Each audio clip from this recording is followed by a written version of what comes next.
कभी आपने सोचा है, अगर आपको ऐसी जगह नाइट शिफ्ट पर भेज दिया जाए जहां सड़कें अचानक गायब हो जाएं, जहां गाड़ियां बिना ड्राइवर चलें और एक बच्चा हर रात कांच पर दस्तक देकर कहे, मम्मी जल रही है। ये कहानी एक ऐसे ही पंप की है। NH 112 की वीरान सड़कों के बीच छुपा हुआ, जहां नियम तोड़ने का मतलब है जिंदा वापस न लौटना।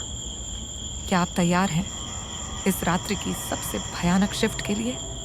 बधाई हो, आपको पंप 103 की नाइट शिफ्ट की नौकरी मिल गई है, मैनेजर ने कहा।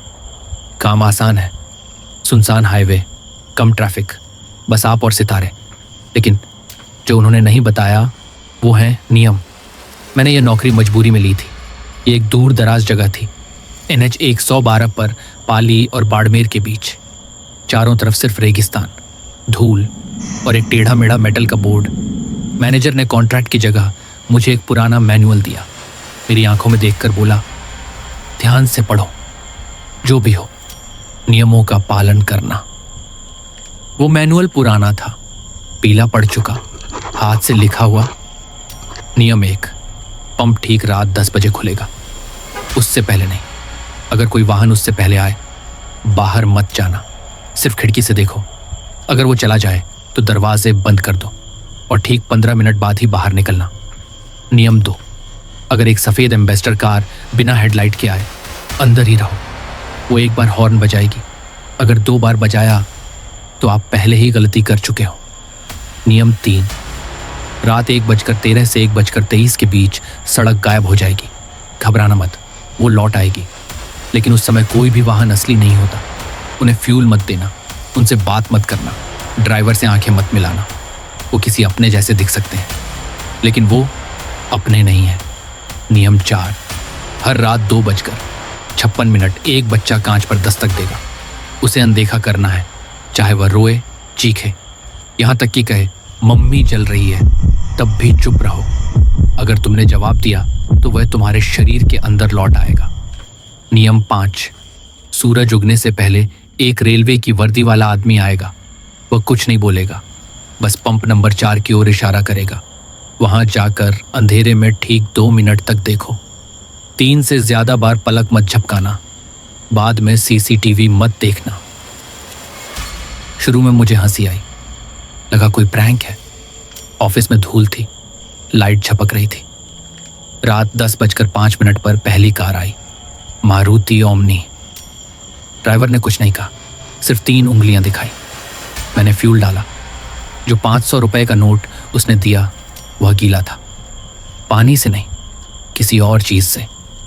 फिर आई सफेद एम्बेसडर, बिना हेडलाइट। एक बार हॉर्न बजाया, मैं अंदर ही रहा। वो 6 मिनट तक खड़ी रही, फिर चुपचाप रेगिस्तान की ओर चली गई। 1:14 पर सड़क गायब हो गई, सिर्फ रेत। एक ट्रक आया, राख से ढका हुआ। ड्राइवर नहीं था, मैं छुप गया। फ्यूल लाइन से एक आवाज आई, क्या यहीं उसकी मौत हुई थी? 2:56 पर 3 थपथपाहट हुई। एक बच्चा खिड़की के बाहर खड़ा था, जला हुआ यूनिफॉर्म उसकी त्वचा में चिपका हुआ। मम्मी जल रही है। मैंने आंखें बंद कर ली, सांस रोकी। जब दोबारा देखा, वो जा चुका था। 4:03 पर एक आदमी अंदर आया, रेलवे की वर्दी में, भीगा हुआ, जैसे किसी झील से निकला हो। उसकी टोपी पर इंडियन रेलवे का पुराना जंग लगा बैज था। उसने पंप नंबर 4 की ओर इशारा किया। मैं चला गया। वो पंप शायद दशकों से बंद था। मैंने 2 मिनट तक अंधेरे में देखा। शुरू में कुछ नहीं दिखा, फिर एक चेहरा, मेरा ही चेहरा, लेकिन बूढ़ा, होठ सिले हुए, आंखें लाल। वो कुछ कह रहा था जो मैं सुन नहीं पाया। सूरज निकला, मैनेजर आया, हाथ में चाय। शिफ्ट कैसी रही? मैंने सिर हिलाया, अपनी नोटबुक दी। उसने पन्ने पलटे, जो मैंने खाली छोड़े थे वो भरे हुए थे, किसी और की लिखावट में। एक लाइन पर मेरी नजर अटक गई, तुमने 4 बार पलक झपकाई। उसने देख लिया, मैंने फिर कभी वहां काम नहीं किया, लेकिन कभी कभी 1:13 पर मेरा फोन बजता है।